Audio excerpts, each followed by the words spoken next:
Number 22, evaluate. It gives us 3 logarithms. Well, this is an exponential with a logarithm in it, which actually brings me to what do you do if you have a logarithm in your exponent? Well, it's quite simple. If your base is the same as your the base of your logarithm, then you can just cancel them out. So let's think about why that is.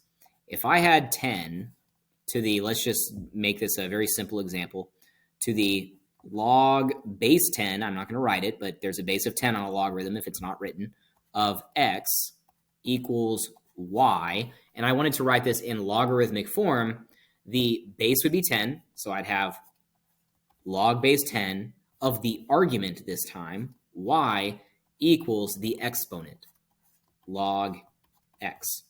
And so if we just by logs, burn these logs because they have the same base and we got 1 on each side, then we see that y and x are equal to each other.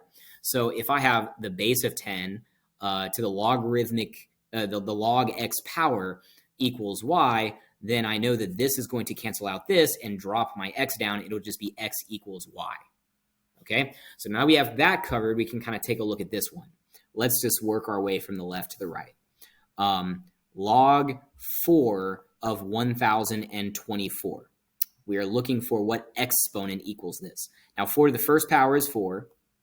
I guess I should write them, huh? 4 squared is 16. 4 cubed is 64. 4 to the 4th power is 256. And then 4 to the 5th power would be 256 times 4, and that's where we're going to get our 1024. So this logarithm, this first logarithm, is just going to become 5, because remember, we're looking for the exponent. I'll just move this on over. So this right here is going to be 5, okay, minus, this is a logarithm that needs to be condensed. We will simplify it in just a second.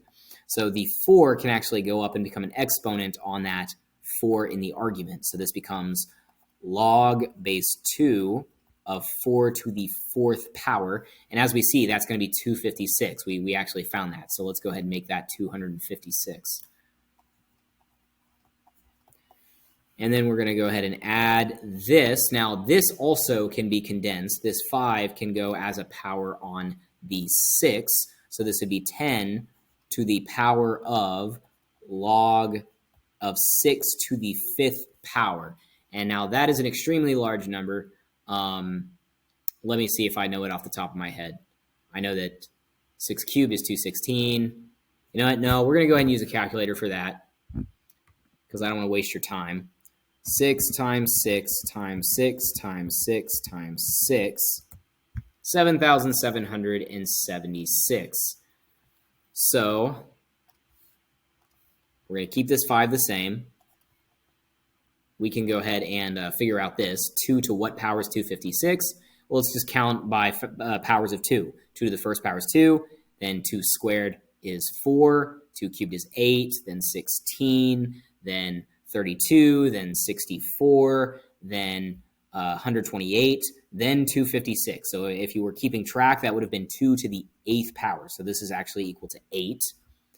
And then we said that this was going to be 10 to the power of log 7,776. And as we discussed at the beginning of the problem, this base and this logarithm are going to cancel each other out and just give me 5 minus 8 plus 7,776.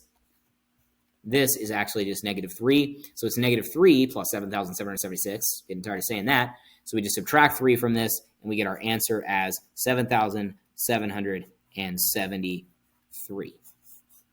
And that is number 22.